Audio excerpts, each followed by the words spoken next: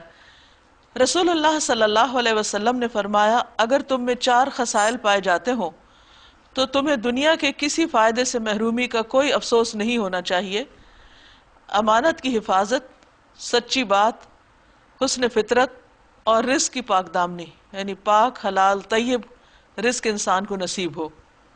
لَهُمْ مَا يَشَاءُونَ عِنْدَ رَبِّهِمْ ذَلِكَ جَزَاءُ الْمُحْسِنِينَ، انہیں اپنے رب کے ہاں وہ سب کچھ ملے گا جس کی وہ خواہش کریں گے، جس کی وہ تمنا کریں گے، یعنی جنت میں جا کر ان کی تمام خواہشات کی تکمیل کی جائے گی، اور یہ نیکی کرنے والوں کی جزا ہے، یہ بدلہ ہے، کیونکہ دنیا میں انہوں نے سچائی کو پا کر اس کی تصدیق کی اور اپنی زندگی کو اس کے مطابق گزارا۔ اس لیے قیامت کے دن اللہ تعالیٰ ان کی مرضی اور ان کی خواہشات کو پورا فرمائے گا، کیونکہ دنیا میں انہوں نے اللہ کی مرضی کے مطابق زندگی بسر کی ہوگی۔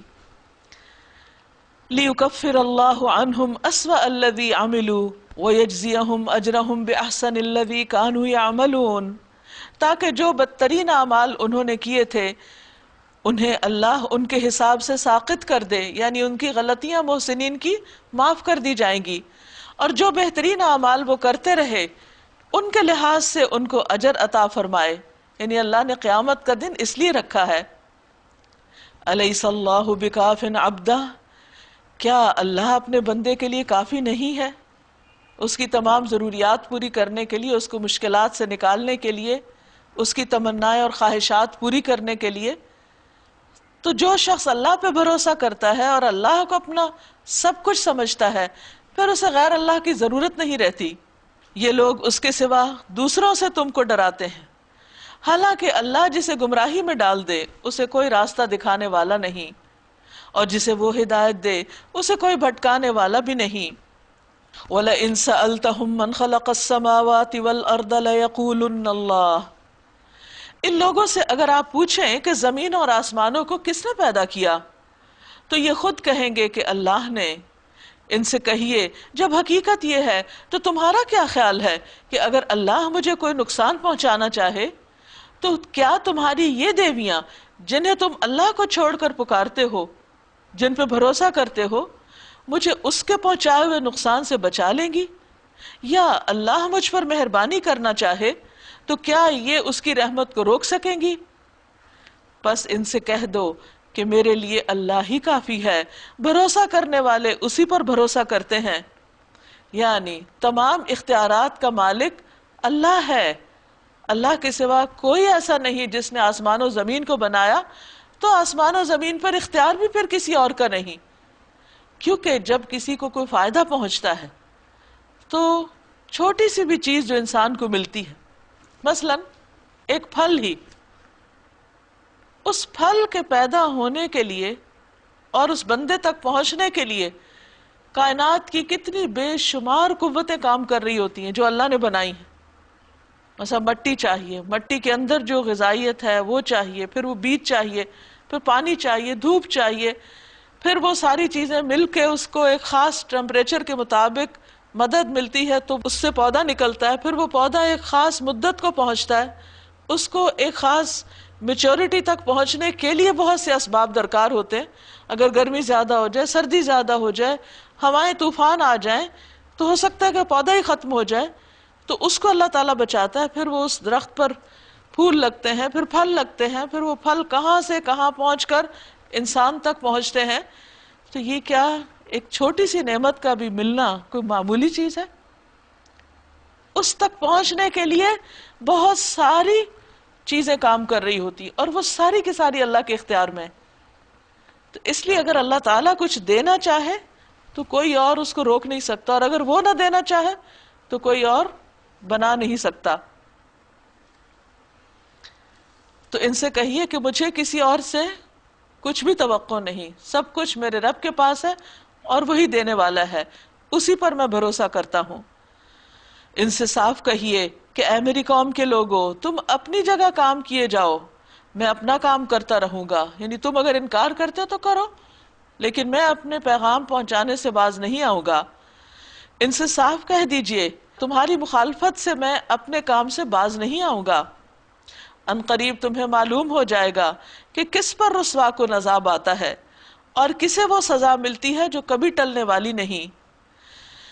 اے نبی صلی اللہ علیہ وسلم، ہم نے سب انسانوں کے لیے یہ کتاب آپ پر برحق نازل کی ہے، اب جو سیدھا رستہ اختیار کرے گا یعنی اس کتاب کے مطابق وہ اپنے لیے کرے گا، اور جو بھٹکے گا اس کے بھٹکنے کا وبال بھی اسی پر ہوگا، تم ان کے ذمہ دار نہیں، یعنی آپ کا کام ہے پہنچا دینا، باقی یہ اپنا اپنا خود بھگتیں گے جو بھی انہوں نے کیا ہوگا۔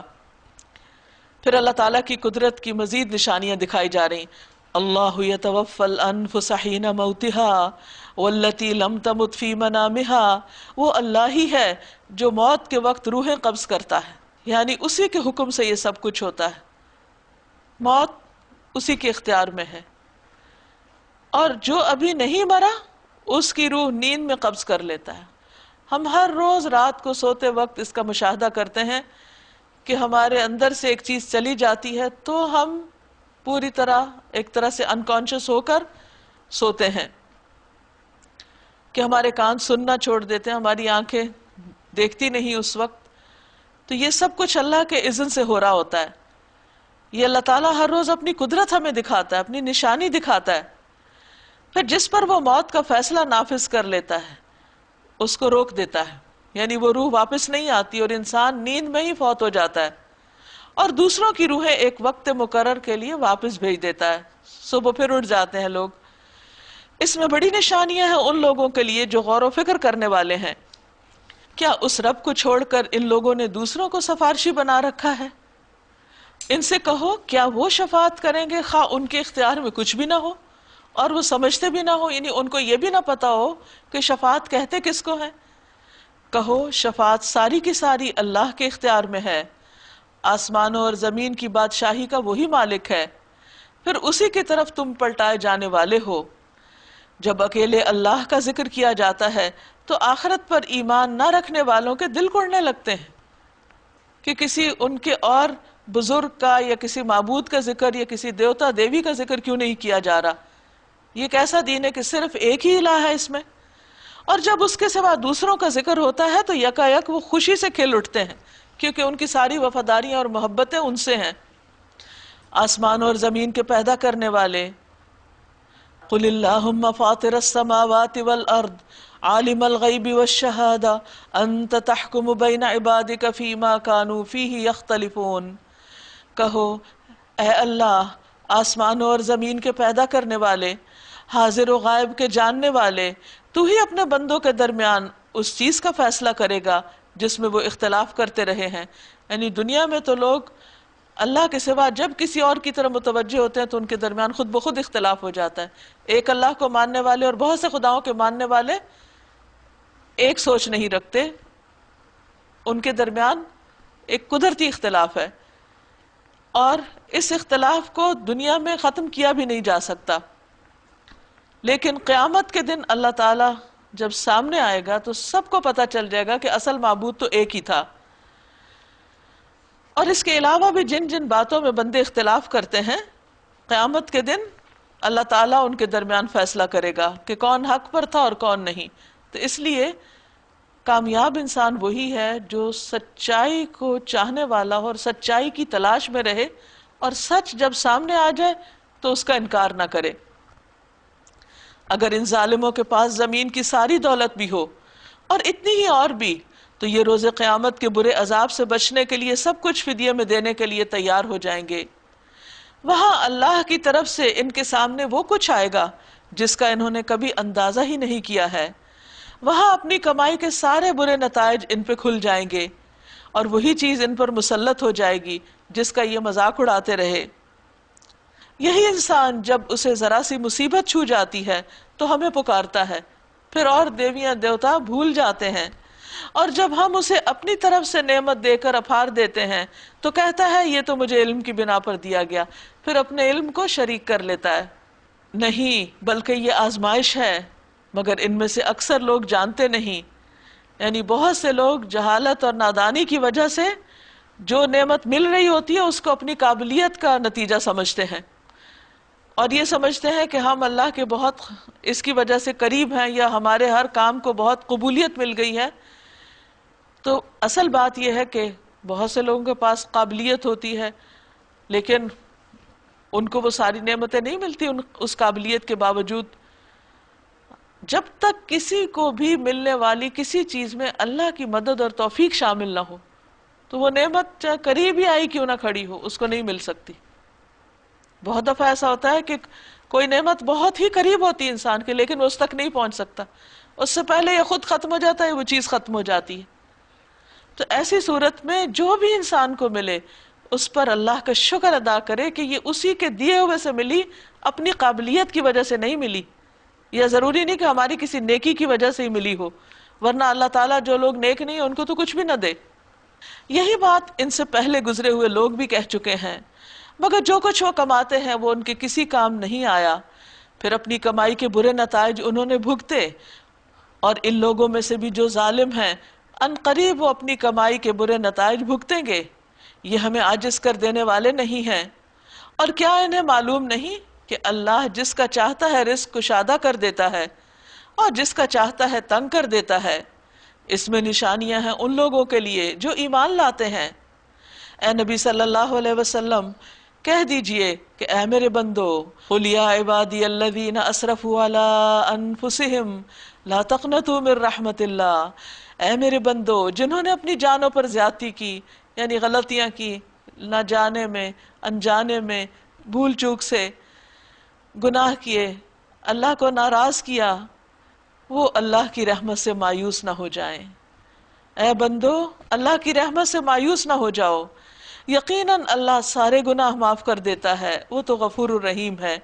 یعنی بندہ جب اللہ تعالیٰ کی طرف پلٹتا ہے، اپنی غلطیوں کا اعتراف کر لیتا ہے، اللہ کو راضی کرنے والی بات کرتا ہے اور عمل سے بھی ثابت کرتا ہے، تو اللہ تعالیٰ اس سے خوش ہو جاتا ہے اور اس کے پچھلے گناہوں کو اس طرح معاف کر دیتا ہے گویا اس نے کیے ہی نہیں تھے۔ حدیث میں آتا ہے التائب من الذنب کمن لا ذنب لہ، گناہ سے توبہ کرنے والا ایسا ہے، ایسا صاف ہوتا ہے گویا اس نے گناہ کیا ہی نہ ہو۔ یہ اللہ تعالیٰ کا خاص احسان ہے، لیکن شرط یہ ہے کہ انسان اللہ سبحانہ وتعالیٰ کی طرف سچے دل سے راغب ہو۔ انہ هو الغفور الرحیم، بے شک وہ غفور الرحیم ہے۔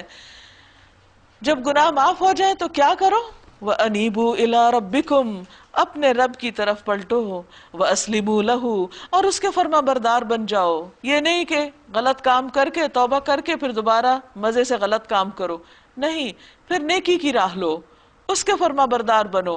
من قبل ان یأتیکم العذاب ثم لا تنصرون، اس سے پہلے کہ تمہارے پاس کوئی عذاب آ جائے، کوئی مصیبت آ جائے، پھر تم مدد نہ دیے جاؤ گے۔ یعنی انسان کو کچھ پتہ نہیں کہ کس وقت اس کی زندگی کا خاتمہ ہو جائے، تو اس لیے کبھی بھی گناہ کے کاموں میں خود کو ڈھیل نہ دے، غلط کام کرتا نہ چلا جائے، بلکہ جو ہی احساس ہو فوراً چھوڑ دے، پلٹ آئے۔ اور اس کے لیے کیا ضروری ہے کہ پھر وَاتَّبِعُوا أَحْسَنَ مَا أُنزِلَ إِلَيْكُم مِّن رَّبِّكُمْ، پیروی کرو اس بہترین چیز کی جو تمہاری طرف تمہارے رب کی طرف سے نازل کی گئی۔ یعنی انسان جب نیکی کے کاموں میں لگ جاتا ہے، اللہ کی بات ماننے لگتا ہے، تو پھر گناہ چھٹ جاتے ہیں۔ من قبل ان یأتیکم العذاب بغتۃ، اس سے پہلے کہ تم پر اچانک کوئی عذاب آ جائے، اچانک پکڑ ہو جائے، اچانک موت آ جائے۔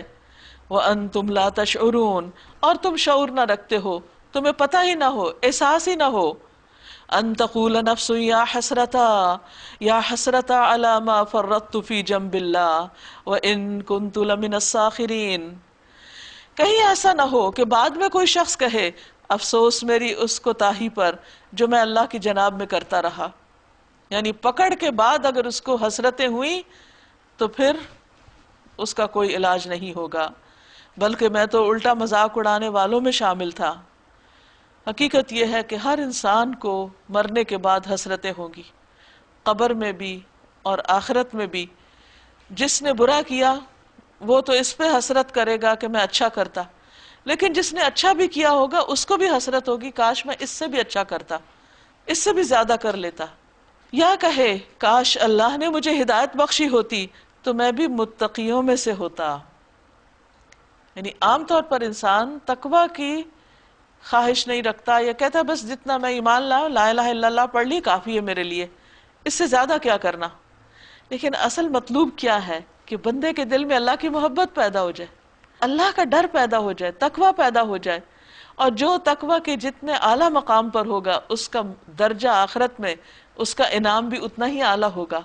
تو وہاں انسان پھر تمنا کرے گا کاش میں ان متقی لوگوں میں شامل ہوتا جنہوں نے پورے شعور کے ساتھ زندگی بسر کی اور قدم قدم پر پھونک پھونک کے آگے بڑھے، اور انہوں نے ہر طرف سے چوکنے ہو کر اپنی زندگی بسر کی کہ کہیں کوئی غلط کام ہم سے نہ ہو، اور اگر کوئی ہو گیا بھول چوک سے انسان ہونے کے ناطے تو فوراً انہوں نے اللہ سے استغفار کر لی. یا عذاب دیکھ کر کہیں یہ نہ کہے کاش مجھے ایک موقع اور مل جائے، ایک اور چانس، اور میں بھی نیک کام کرنے والوں میں شامل ہو جاؤں. لیکن اس وقت تو پھر کوئی چانس نہیں ہوگا. بلا قد جاءتک آیاتی فکذبت بہا، اس وقت اسے یہ جواب ملے کیوں نہیں میری آیات تیرے پاس آ چکی تھی، تجھے سمجھایا جا چکا تھا، پھر تو نے انہیں جھٹلایا اور تکبر کیا اور تو کافروں میں سے تھا. آج جن لوگوں نے خدا پر جھوٹ باندھے ہیں، یعنی اللہ سے ایسی باتیں منسوب کی جو اللہ تعالیٰ نے فرمائی نہیں، قیامت کے دن تم دیکھو گے کہ ان کے منہ کالے ہوں گے. کیا جہنم میں متکبروں کے لیے کافی جگہ نہیں ہے؟ یعنی بہت جگہ ہے. اس کے برعکس جن لوگوں نے تقوی کیا ان کے اسباب کامیابی کی وجہ سے اللہ ان کو نجات دے گا، ان کو کوئی گزن نہ پہنچے گا، نہ وہ غمگین ہوں گے، کسی قسم کا نہ کوئی خوف ہوگا، نہ کوئی تکلیف پہنچے گی، نہ غم ہوگا، نہ جسمانی تکلیف اور نہ ذہنی اور قلبی کوئی ناراحت. اللہ خالق کل شیء، اللہ ہی ہر چیز کا خالق ہے، کوئی چیز خود نہیں بنی اور کسی اور نے نہیں بنائی سوائے اس کے، اور وہ ہر چیز پر نگہبان ہے. یعنی صرف بنا کے چھوڑ نہیں دیا بلکہ اپنی چیزوں کی نگرانی بھی کر رہا ہے کہ وہ کام کیسے کر رہے ہیں. آپ دیکھیں کروڑوں کی تعداد میں گیلیکسیز ہیں، اور ایک ایک گیلیکسی کے اندر ملینز اینڈ ٹریلینز سٹارز ہیں، اور وہ ایسا نہیں کہ چھوٹے چھوٹے کوئی چمکتی ہوئی چیزیں ہیں بلکہ ہیوج، اور وہ اپنے اپنے دائرے میں گھوم رہے ہیں، اور بعض اوقات ایک گیلیکسی دوسرے کے اندر سے گزر جاتی ہے اور کوئی ٹکراؤ نہیں ہوتا. اتنا زبردست حساب دان ہے وہ. تو یہ سب کچھ کرنے والا کیسے ہو سکتا ہے کہ کوئی اور بھی اس کی نقل کر سکے یا کوئی اور اس کے برابر ہو سکے؟ زمین اور آسمانوں کے خزانوں کی کنجیاں اسی کے پاس ہیں، وہی جانتا ہے اپنے خزانوں کو. اور جو لوگ اللہ کی آیات سے کفر کرتے ہیں وہی نقصان اٹھانے والے ہیں، یعنی جو نہ مانے اس کی طاقت کو، ان کا اپنا نقصان. ان سے کہیے پھر کیا اے جاہلو تم اللہ کے سوا کسی اور کی بندگی کرنے کے لیے مجھ سے کہتے ہو؟ یعنی جس رب کا یہ سارا کمال ہے اسے چھوڑ کے میں کسی اور کے آگے جھکوں؟ یہ بات تمہیں ان سے صاف کہہ دینی چاہیے، کیونکہ تمہاری طرف اور تم سے پہلے گزرے ہوئے تمام انبیاء کی طرف یہ وحی بھیجی گئی کہ اگر تم نے شرک کیا تو تمہارے عمل ضائع ہو جائیں گے. یعنی اللہ سبحانہ و تعالیٰ کے ہاں شرک چھوٹا سا بھی ایکسیپٹیبل نہیں، اور پیغمبروں کو بھی براہ راست کہہ دیا گیا اور ان کے ذریعے ان کی قوموں کو سمجھا دیا گیا، علل اعلان سب کو بتا دیا گیا کہ اللہ سبحانہ و تعالیٰ اس چیز کو کسی صورت قبول نہیں کرے گا، اور جس نے اس کا ارتکاب کیا، یعنی شرک کا ارتکاب کیا اور اسی حال میں اس کی موت آ گئی تو وہ نقصان میں پڑ جائے گا، پھر اسے کوئی بچانے والا نہ ہوگا اور اس کے سارے عمل بھی ضائع ہو جائیں گے. لہٰذا تم بس اللہ ہی کی بندگی کرو، بل اللہ فاعبد وکم من الشاکرین، اور شکر گزار بندوں میں سے ہو جاؤ، کیونکہ عبادت اس وقت تک مکمل نہیں ہوتی جب تک انسان شکر گزار نہیں ہوتا. یعنی ایک ہوتا ہے کہ بس لگے بندھے ایک روٹین میں ایک ریچولز ادا کرتا چلا جائے اور انسان کہ میں عبادت کروں، نہیں، عبادت کے ساتھ ساتھ اس پر خوش ہونا کہ اللہ نے ہمیں یہ طریقے سکھائے، اور پھر اس پر راضی ہونا، اور عام روزمرہ زندگی میں بھی اچھے حالات ہو یا اس کے علاوہ کوئی ہو، ان سب میں مطمئن رہنا اور اللہ کے فیصلوں کو قبول کرنا، یہ سب کچھ دین کا حصہ ہے. یعنی دین صرف لا الہ الا اللہ پڑھ کے چند ریچولز ادا کرنا نہیں ہے، بلکہ دل کی کیفیات کے ساتھ، اپنے شعور اور احساس کے ساتھ اللہ کی طرف راغب ہونے کا نام ہے. وما قدر اللہ حق قدرہ، ان لوگوں نے اللہ کی قدر نہ کی جیسا کہ اس کی قدر کرنے کا حق ہے. یعنی انہیں اللہ کی عظمت کا کوئی اندازہ ہی نہیں، اور نہ انہوں نے کبھی سمجھنے کی کوشش بھی کی، کیونکہ اگر وہ سمجھ آ جاتی تو پھر ان کا یہ رویہ نہ ہوتا. قیامت کے روز پوری زمین اس کی مٹھی میں ہوگی اور آسمان اس کے دست راست میں سیدھے ہاتھ میں لپٹے ہوئے ہوں گے. پاک اور بالا تر ہے وہ اس شرک سے جو یہ لوگ کرتے ہیں. اور اس روز سور پھونکا جائے گا، یعنی اس دن ساری کی ساری قدرت، طاقت، اختیار، ملکیت سب کے سامنے آ جائے گی کہ اللہ ہی کی ہے، صرف اللہ کی، کوئی اس میں شریک نہیں. اور اس روز سور پھونکا جائے گا اور وہ سب مر کر گر جائیں گے، جو بھی آسمانوں اور زمین میں ہیں، سوائے ان کے جنہیں اللہ زندہ رکھنا چاہے. پھر ایک دوسرا سور پھونکا جائے گا اور یکا یک سب کے سب اٹھ کر دیکھنے لگیں گے. زمین اپنے رب کے نور سے چمک اٹھے گی، کتاب اعمال لا کر رکھ دی جائے گی، انبیاء اور تمام گواہ حاضر کر دیے جائیں گے. لوگوں کے درمیان ٹھیک ٹھیک حق کے ساتھ فیصلہ کر دیا جائے گا اور ان پر کوئی ظلم نہ ہوگا. یہاں پورا نقشہ کھینچ کے رکھ دیا گیا کہ زمین کس طرح چمک رہی ہوگی، اعمال نامے سامنے آ جائیں گے، انبیاء اور گواہ حاضر ہوں گے اور ہر ایک کا فیصلہ ہو جائے گا اور کسی پہ ظلم نہ ہوگا. اور ہر شخص کو جو بھی اس نے عمل کیا تھا اس کا پورا پورا بدلہ دے دیا جائے گا. لوگ جو کچھ بھی کرتے ہیں اللہ اس کو خوب جانتا ہے. اس کے بعد وہ لوگ جنہوں نے کفر کیا تھا جہنم کی طرف گروہ در گروہ ہانکے جائیں گے، یہاں تک کہ جب وہ پہنچیں گے وہاں تو اس کے دروازے کھولے جائیں گے اور اس کے کارندے ان سے کہیں گے کیا تمہارے پاس تمہارے اپنے لوگوں میں سے ایسے رسول نہ آئے تھے جنہوں نے تم کو تمہارے رب کی آیات سنائی ہو اور تمہیں اس بات سے ڈرایا ہو کہ ایک وقت تمہیں یہ دن بھی دیکھنا ہوگا؟ وہ جواب دیں گے ہاں آئے تھے، ہمیں بتایا تو گیا تھا مگر عذاب کا فیصلہ کافروں پر چپک گیا. کہا جائے گا داخل ہو جاؤ جہنم کے دروازوں میں، اب تمہیں ہمیشہ یہاں رہنا ہے، ہمیشہ. بڑا ہی برا ٹھکانہ ہے یہ متکبروں کے لیے. اور جو لوگ اپنے رب کی نافرمانی سے پرہیز کرتے تھے، تقوی والے تھے، انہیں گروہ در گروہ جنت کی طرف لے جایا جائے گا، یہاں تک کہ جب وہ وہاں پہنچیں گے اس کے دروازے پہلے سے ہی کھولے جا چکے ہوں گے اور سب سے پہلے نبی صلی اللہ علیہ وسلم اس میں داخل ہوں گے. رسول اللہ صلی اللہ علیہ وسلم نے فرمایا جنت میں داخل ہونے والے سب سے پہلے گروہ کے چہرے ایسے روشن ہوں گے جیسے 14ویں کا چاند ہوتا ہے.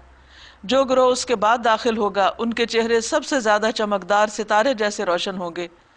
ان کے دل ایک ہوں گے کہ ان کے آپس میں کوئی بھی اختلاف نہ ہوگا اور نہ ایک دوسرے سے بغض اور حسد ہوگا.